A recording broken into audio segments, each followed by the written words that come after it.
Olá a todos, bem-vindos a mais uma videoaula sobre parasitologia. Meu nome é Aleph, eu sou acadêmico da Faculdade de Ciências Médicas de Três Rios. Estou atualmente cursando o quarto período da faculdade e vou falar para vocês hoje sobre uma parasitose que é muito importante no nosso país, que é a malária. Lembrando que essas aulas fazem parte de um projeto de conclusão da disciplina de parasitologia médica do curso e eles têm o objetivo de colaborar com o aprendizado de vocês, né, ou então fazer ali uma revisão de conhecimentos a respeito de doenças parasitárias para estudantes ali, em especial estudantes que estejam dentro da área de saúde, ou então pessoas que queiram saber mais a respeito de saúde e, no caso, a respeito de parasitoses. Bom, então falando um pouco sobre alguns dados sobre a epidemiologia da malária, né? Alguns dados relevantes de como a malária ela se comporta no Brasil e no mundo, a gente tem que a malária ela é a parasitose que mais mata no mundo, né? Então, isso já sugere para a gente ali a importância clínica, a relevância clínica e no contexto de saúde, de se estudar a malária e principalmente de saber ali a forma de combatê-la e de tratá-la, né? A gente conhece a malária por outros nomes também, né? É muito comum a gente ouvir ali os nomes de paludismo, febre palustre, impaludismo ou maleita aqui no Brasil, né, na região norte do Brasil. E não só tendo ali uma grande relevância clínica no mundo, mas ela também é muito antiga. Ela acompanha a história da humanidade desde os primórdios, né? Então ali a gente pode dizer que ela data desde ali dos primórdios da escrita. Né? Bom, ainda sobre alguns dados sobre a epidemiologia da malária, a gente tem que a malária no Brasil, ela acontece ali principalmente na região norte do país, na região amazônica ou da Amazônia Legal, no Brasil, e ela ali é responsável por 500 mil casos novos de malária por ano no país. Né? Se a gente for comparar com o mundo, a gente tem ali 500 milhões de casos novos de malária no mundo. Né? E a gente pode fazer um paralelo interessante entre a malária no Brasil e a malária no continente africano, né? Que é uma região que você tem uma prevalência muito grande de malária, principalmente da malária na sua versão mais grave, na sua versão mais clinicamente relevante, digamos assim. A malária no Brasil, ela raramente mata. Né? A gente tem ali a prevalência de espécies do parasita que não causam uma malária que é tão grave assim, se comparado com a malária que acontece na África, no continente africano, e a malária lá é responsável por um número de mortalidade muito grande. A respeito da etiologia da malária, né, dos agentes causadores da malária, a gente tem a malária, ela é uma parasitose, então ela é causada por um protozoário, e esse protozoário, então, naturalmente, ele é do reino protista, e ele pertence a um filo que é chamado filo apicomplexo. O que significa ser o filo apicomplexo? São espécies, né, são protozoários, são parasitas que possuem na sua estrutura, na sua estrutura celular, eles possuem uma região que é chamada de complexo apical. E ele fica na extremidade. Então, por isso são chamados de filo apicomplexo. E o gênero dentro desse filo, dos causadores da malária, é o Plasmodium. Então a gente muitas vezes vai ouvir esse nome ali que é comum às espécies que causam malária, que é Plasmodium. Né? E falando propriamente das espécies que causam malária, a gente tem, comumente a gente estudava 4 espécies que causavam malária, mas ultimamente tem sido estudada uma outra espécie, né, que também causa malária, que é a Plasmodium knowlesi. Mas as espécies que são mais estudadas e mais difundidas assim nos livros a respeito de parasitologia são a Plasmodium falciparum, a Vivax, Ovale e Malari. Tá? E dentre essas, a que é mais clinicamente relevante em termos de riscos à saúde e de agravamento, né, para um quadro mais grave, seria a Plasmodium falciparum, que é justamente aqui a prevalência é maior no continente africano e em algumas regiões do continente asiático também. A respeito da transmissão, né, a malária, a forma de transmissão mais comum dela é a transmissão vetorial, então é uma transmissão que se utiliza de um vetor que é um artrópode, no caso da malária, mas também nós temos outras formas de transmissão. Nós temos a transmissão congênita, que é quando a gestante ela contrai a malária e pode passar essa malária para o feto né, que está ali em desenvolvimento. Nós temos também a forma de transmissão transfusional, né, que seria ali pelo contato sanguíneo, e por transplante de órgãos também. Então, pacientes... é uma forma de transmissão mais difícil, porque a gente tem todo um controle na hora de fazer esse transplante de órgãos, é tudo muito bem organizado, então ela é mais difícil de ocorrer, mas ela é registrada ali em termos da literatura como uma forma que, de fato, consegue transmitir a doença. Bom, e no que consiste essa transmissão por via vetorial? Nada mais é do que a transmissão por meio da picada de um mosquito, né? Então é a via se utilizando ali de um vetor, e esse vetor, no caso da malária, é um artrópode, e esse mosquito ele é conhecido como mosquito prego. O mosquito prego nada mais é do que diferentes espécies, né, do mosquito de gênero Anopheles, e mais especificamente a fêmea desse mosquito do gênero Anopheles. E por que a fêmea? Isso é importante porque esse mosquito normalmente ele se alimenta de seiva vegetal, né? Com exceção da fêmea, que durante o processo de gestação dos ovos, ela vai se alimentar de sangue.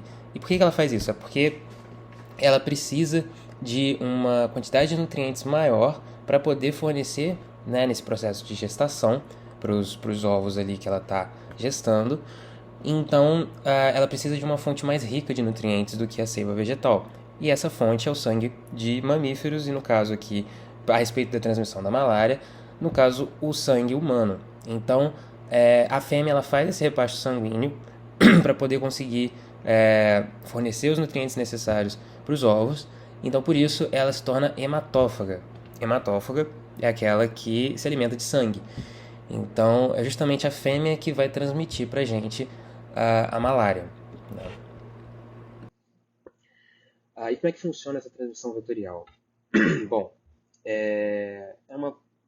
são constituídas de etapas simples, né, que é basicamente a fêmea, ela, né, durante o seu repasso sanguíneo, ela precisa picar a pessoa que está infectada com a malária. Então, ela no repasso sanguíneo ela vai se infectar também com a malária. A gente precisa de passados ali alguns dias para que a malária ela consiga, né, fazer o seu ciclo ali dentro do mosquito e, eventualmente infectar, né, efetivamente o mosquito. E o mosquito infectado ele vai fazer, né, novamente o repasso sanguíneo em uma pessoa saudável agora. E aí nessa pessoa saudável ele vai então inocular o parasita ali e consequentemente infectar essa pessoa. A respeito da incubação, né, o período de incubação da malária no indivíduo, do ser humano, ele demora ali de 12 a 30 dias. E por que a gente tem esse espaçamento assim, em relação ao tempo exato de duração de incubação? Porque a gente tem diferentes espécies que causam malária. Então a gente tem diferentes espécies de plasmódio que vão causar malária e cada qual tem as suas particularidades a respeito de patogênese e de fisiopatologia. Então, no fim das contas, acaba que a gente tem essas diferenças entre as espécies, cada uma ali com um tempo necessário para que ocorra a patogênese, então a gente vai ter uma variação ali de 12 a 30 dias para que ocorra de fato a incubação e comece ali a se manifestar os sintomas e características ali que são bem particulares da malária. A respeito da malária, nós temos 3 tipos de malária. Nós classificamos a malária com relação a 3 tipos, que são as terçã benigna, maligna e quartã benigna. Como ali vocês podem ver no slide, cada tipo de malária é causada por um ou dois das espécies que causam malária. A terçã benigna é causada pelo Vivax ovale, a maligna pelo Falciparum e a quartã benigna pelo Plasmodium malariae. E por que nós temos essa diferença? O que significa, na verdade, o terçã, né, benigna e maligna? Terçã diz muito respeito à questão de manifestações, né, de sintomas, e o principal sintoma da malária, que a gente vai falar também mais para frente, que é a febre intermitente. A terçã benigna nada mais é do que a malária causando essa febre, esse pico de febre, né, de 3 em 3 dias. Né? E esse pico de febre está relacionado diretamente ali com o ciclo biológico da malária. Então, essa terçã benigna significa que o paciente ele vai manifestar esses picos de febre de 3 em 3 dias, mais ou menos. Né? E benigna por quê? Porque esse tipo de malária ele não evolui para um quadro grave, tá certo? Ele mantém ali em sintomas que são mais leves, em manifestações clínicas que não são tão graves assim. Já a terça maligna mantém-se ali a febre intermitente de 3 em 3 dias, porém ela pode evoluir para um quadro mais grave. E como vocês podem ver, ela é causada pelo agente que é o Plasmodium falciparum. Já a quarta benigna, ela é causada pelo Plasmodium malariae e ela gera essa intermitência ali da febre de 4 em 4 dias, mais ou menos. Né? Então a gente classifica a malária, então, basicamente de acordo com a manifestação dessa febre intermitente. Então, dos sintomas que a malária causa, a febre ela é talvez a mais importante para a gente. Por quê? Porque não só ela serve para o diagnóstico diferencial, então ela serve para a gente determinar que a malária, que o paciente está infectado com malária, serve também para a gente identificar o tipo de agente etiológico dessa malária, né? Então não só questões relacionadas à localização, né, de onde o paciente pode ter sido infectado pela parasitose, mas também como ele manifesta essa febre intermitente é importante para a gente determinar qual que é o agente etiológico dessa malária, né, e aí também determinar ali questões de prognóstico e os tratamentos que serão feitos, mas também serve para a gente identificar qual tipo de malária, né? Então se é uma terça benigna, uma terça maligna ou então uma quartã benigna. Sobre as formas de vida do parasita, né, nós temos ali uma grande quantidade de formas de vida desse parasita. Né? Nós temos ali os esporozoítos, os trofozoítos pré-eritrocíticos, os merozoítos, os trofozoítos eritrocíticos, os esquizontes, os gametas, o zigoto, o cineto e o cisto. São 3 formas de vida diferentes, mas como elas parecem entre si, né, o zigoto, o cineto e os cistos, a gente tem ali algumas diferenças, e eu vou esclarecer melhor essas diferenças quando a gente for falar de ciclo biológico, mas né, a gente considera ali como se fosse uma só, elas têm características muito parecidas entre si.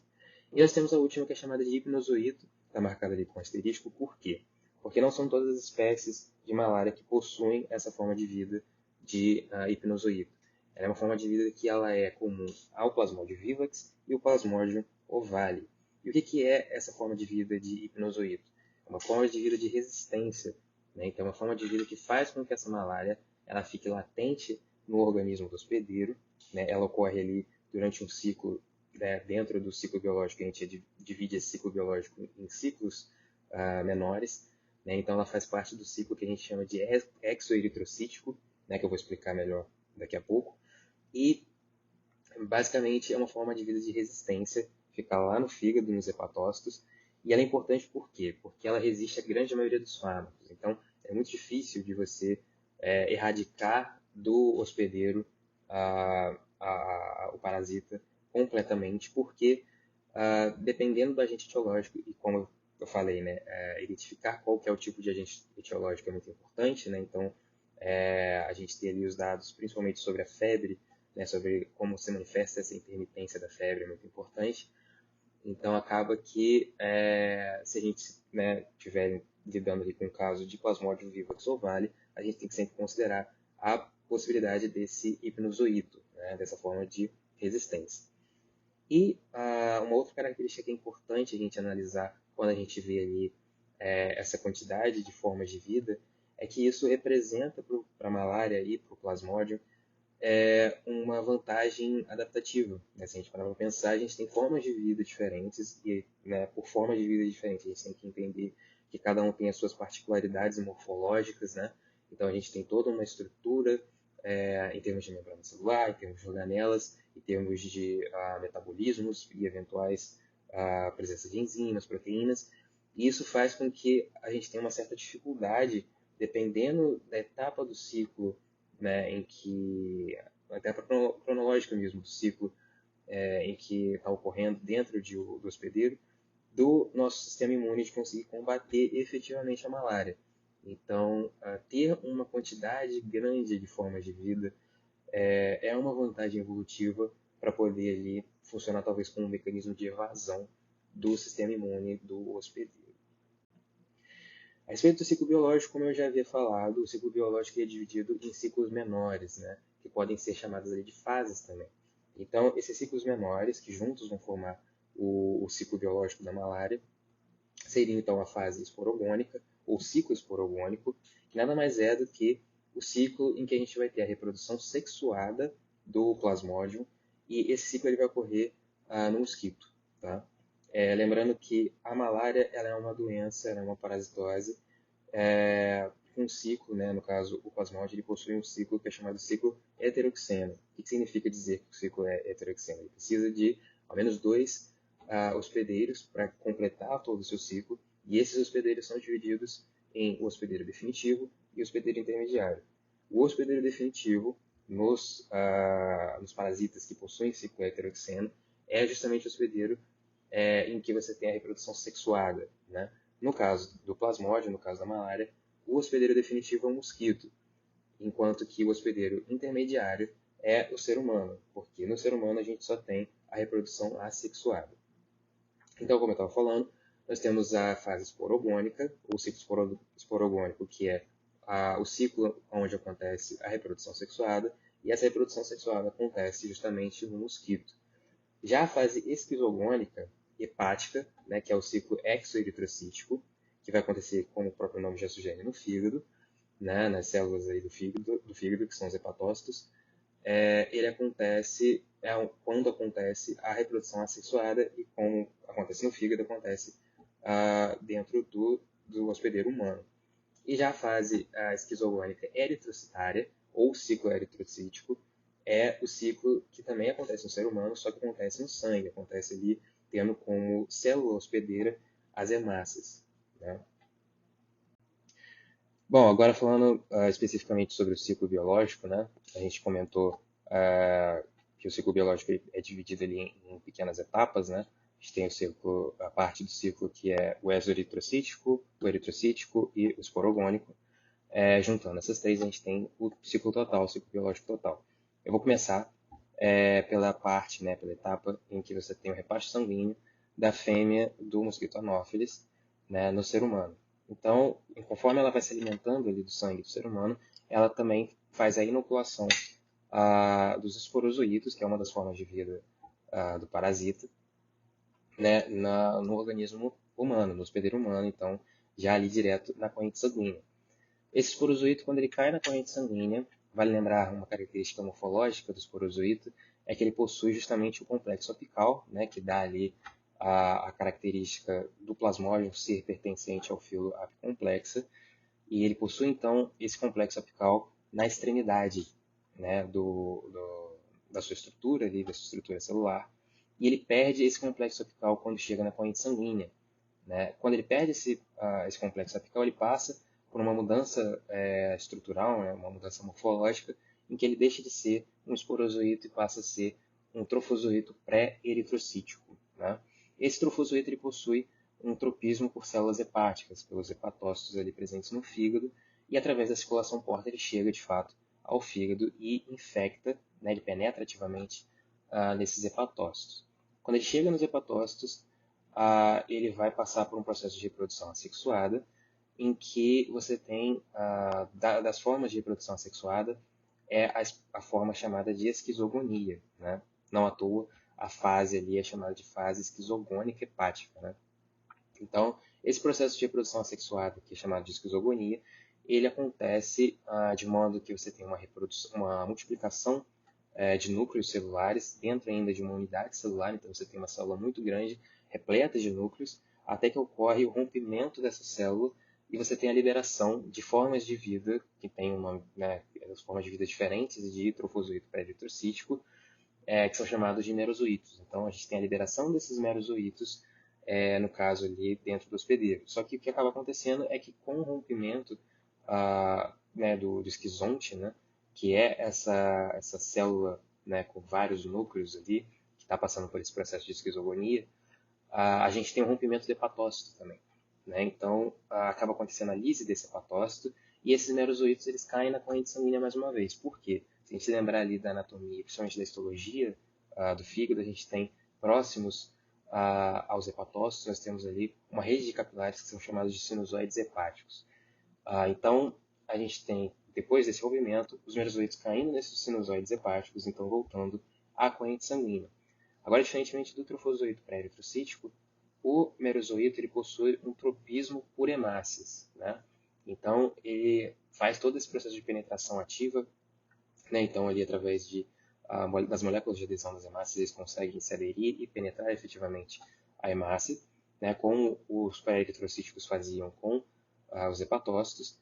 E dentro das hemácias, esses merozoítos eles vão se transformar em trofozoítos eritrocíticos agora. E esses trofozoítos eritrocíticos, eles vão ali passar por um processo de reprodução assexuada igual os pré-eritrocíticos dentro dos hepatócitos, que é o processo de esquizogonia. Então, forma-se o esquizonte, que é essa célula contendo vários núcleos dentro dela, né, dali pelo processo de reprodução por esquizogonia. Lembrando que é a reprodução assexuada. E ocorre, então, eventualmente, o rompimento dessa hemácia, o rompimento desse esquizonte, a liberação dos merozoítos de novo na corrente sanguínea. E aí acaba formando um ciclo fechado ali, né? Então, de novo, merozoítos caem na corrente sanguínea, que possuem tropismo por hemácias. Esses merozoítos vão entrar nas hemácias, vão fazer todo esse processo novamente, se diferenciar em eritrocíticos e passar pela reprodução em esquizogonia. Então, a gente já tem uma diferença que é muito interessante a respeito das etapas do ciclo exoeritrocítico para o ciclo eritrocítico. A diferença é a seguinte: o eritrocítico ele pode ocorrer mais de uma vez dentro do hospedeiro, enquanto o exoeritrocítico acontece uma vez só, que é no momento inicial da infecção, digamos assim, né? Então a gente só tem uma vez acontecendo essa fase hepática, a fase de esquizogonia hepática, enquanto a gente tem mais de uma vez, né, ocorrendo a fase de esquizogonia eritrocitária. Só que uma característica interessante do merozoíto é que na corrente sanguínea ele pode seguir dois destinos. Ou então ele vai entrar nas hemácias e passar pelo ciclo eritrocítico, ou então ele pode se diferenciar em trofozoítos pré-eritrocíticos imaturos, fora ainda da hemácia, e a partir disso ele se transforma em gametócito, né, que é uma das formas de vida também do plasmódio.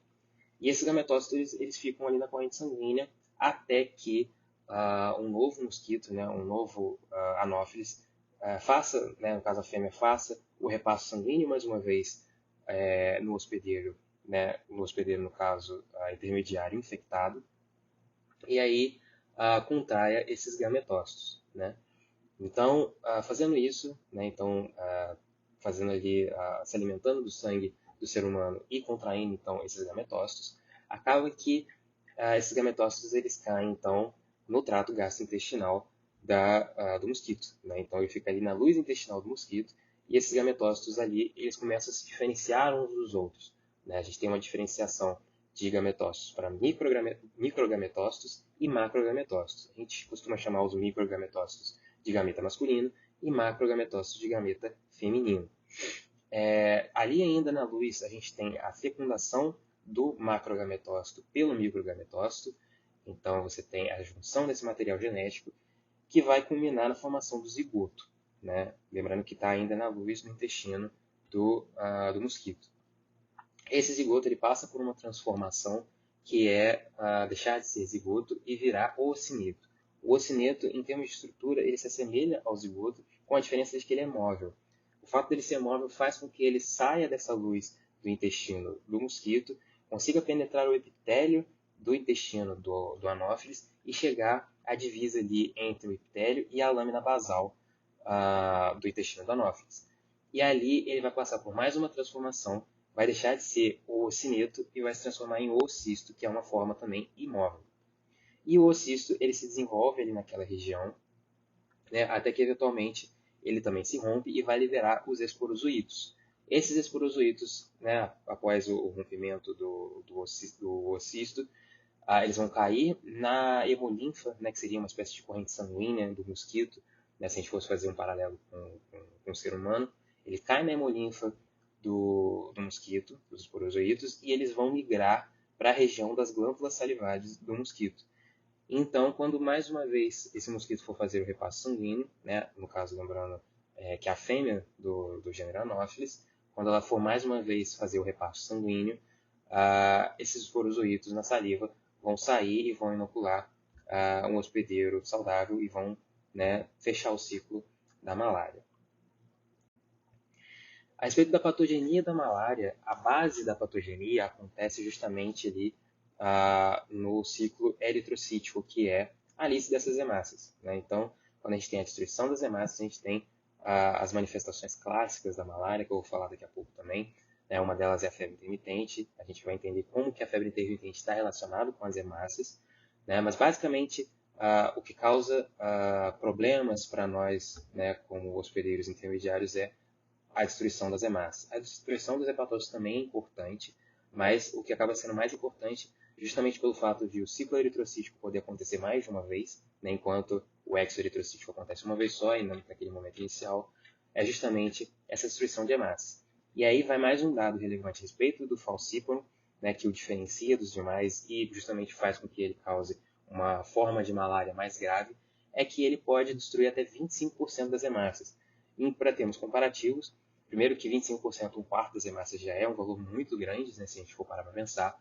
E comparado com os outros não passam nem de 1% das hemácias, né? Então, quando a gente vê que no Brasil a malária ela raramente mata, principalmente quando a gente tem o devido suporte, tanto para diagnóstico quanto para tratamento, e a gente compara com o plasmódio falciparum que acontece na África e algumas partes do continente asiático, a gente vê a diferença ali gritante em termos de mortalidade pela parasitose. Bom, em termos então ainda de patogenia, a gente tem as manifestações clássicas da malária, que são a anemia, a anóxia, a obstrução venosa, a febre intermitente, como eu já havia falado para vocês, e a hipoglicemia. Para a gente entender cada uma, a gente vai dar ali os mecanismos fisiopatológicos ali que levam a essa manifestação, por exemplo, de anemia. No caso, a anemia, basicamente, né, como a gente viu ali, o principal evento fisiológico ou fisiopatológico da malária é a destruição da hemácia. Então, se a gente tem as hemácias sendo destruídas, a gente tem uma redução de hemoglobina, e essa destruição de hemácias, destruição de hemoglobina, acaba que causa na gente anemia, né? É uma manifestação clínica muito comum quando a gente tem a diminuição dessas hemácias. Além das hemácias, nós temos também a anóxia. Pensa comigo, se a gente diminui a quantidade de hemoglobina, a gente diminui a eficiência com que o nosso sangue consegue transportar o oxigênio, né? O oxigênio ele é mais eficientemente transportado nas hemácias através da hemoglobina. Então, se a gente tem uma perda de eficiência nesse transporte de oxigênio, a gente tem como resultado essa anóxia. A gente tem uma redução importante e muito importante no caso do plasmódio falciparum da pressão parcial de oxigênio, né?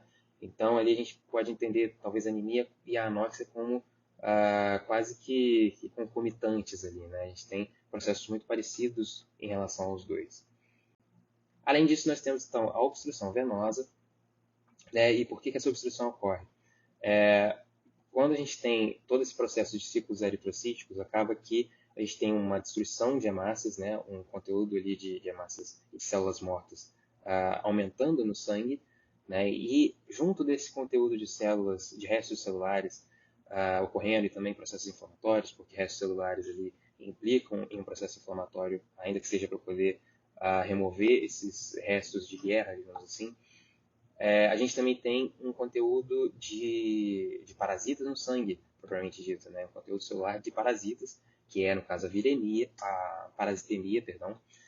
E todo esse conteúdo de células acaba que pode gerar, né, pode ali produzir a formação de trombos.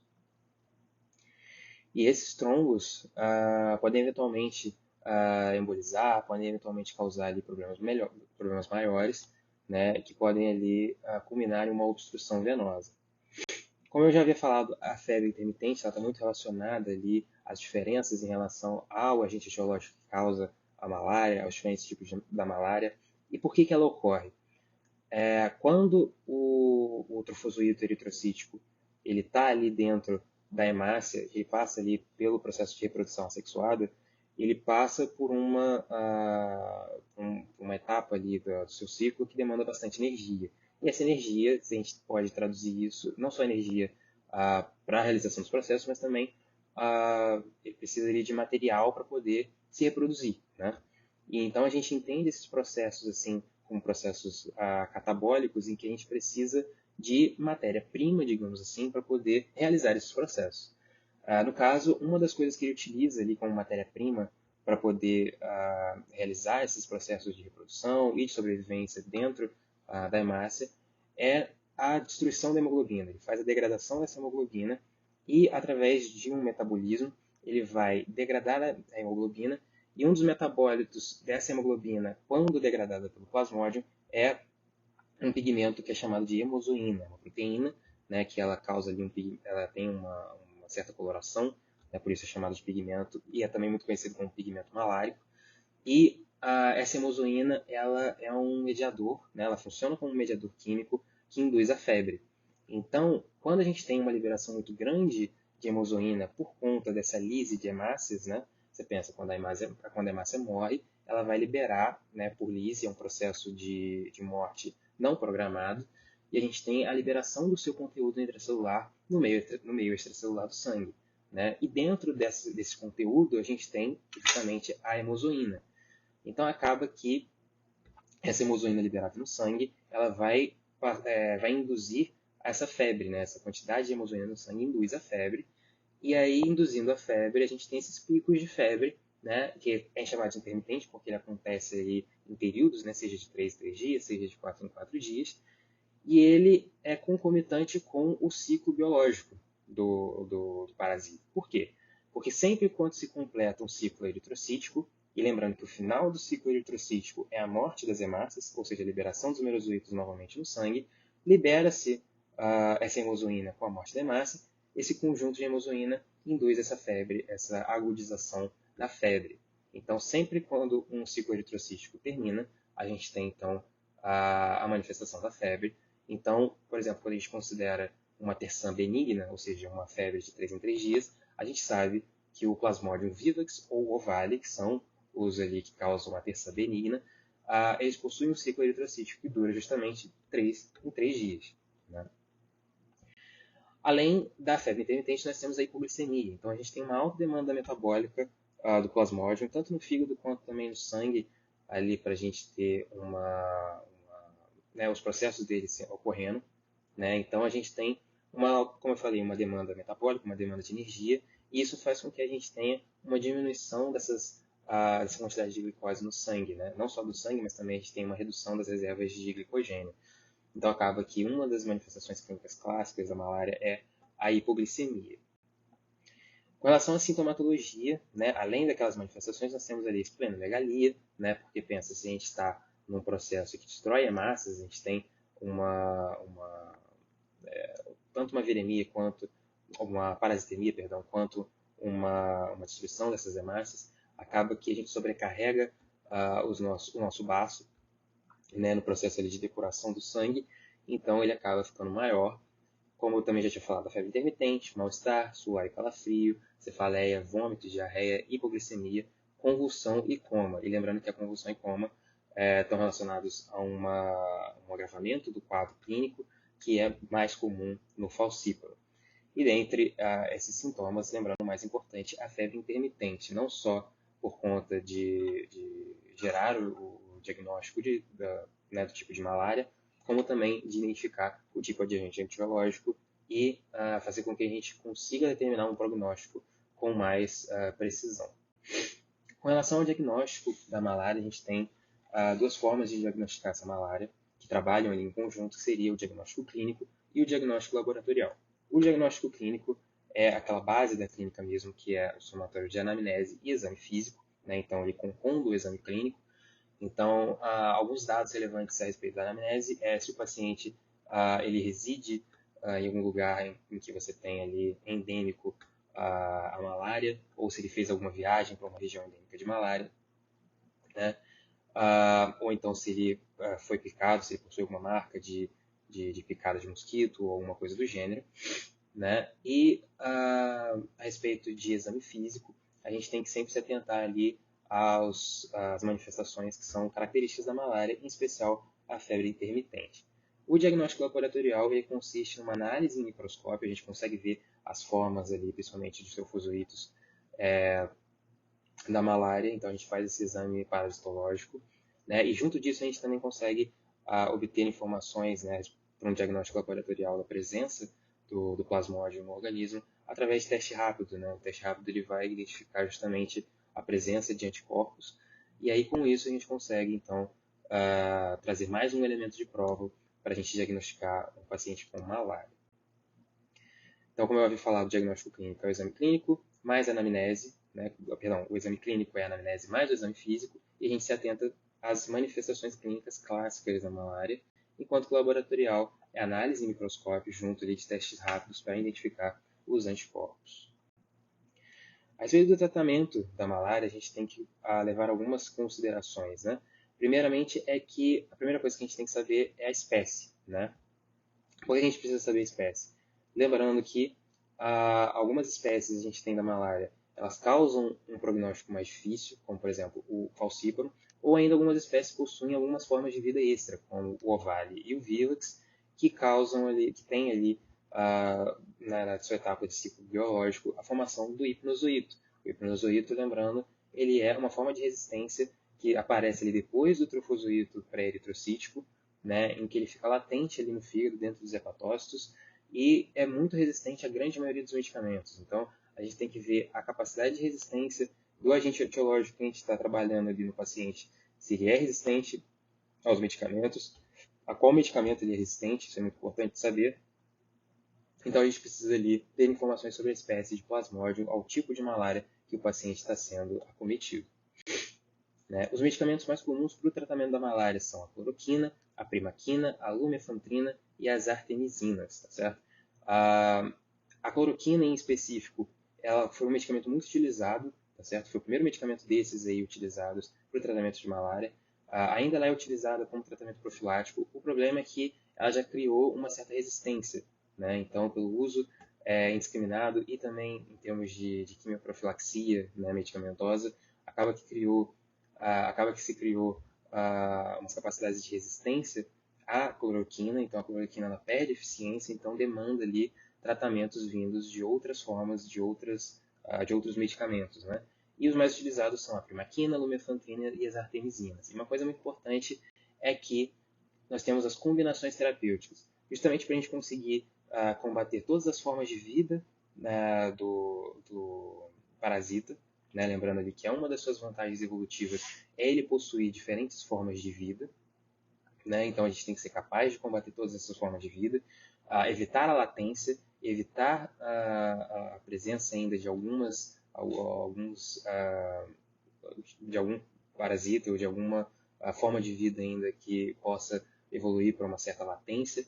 Então a gente conseguir erradicar esse parasita do hospedeiro, então a gente faz ali combinações terapêuticas. A gente faz combinações terapêuticas, principalmente no Brasil, de primaquina com lumefantrina e artemisinas, ali respeitando ali protocolos, né? Essa é uma questão muito relevante no país, principalmente na região norte, então a gente consegue fazer protocolos ali que são muito eficientes para o tratamento integral ali da malária.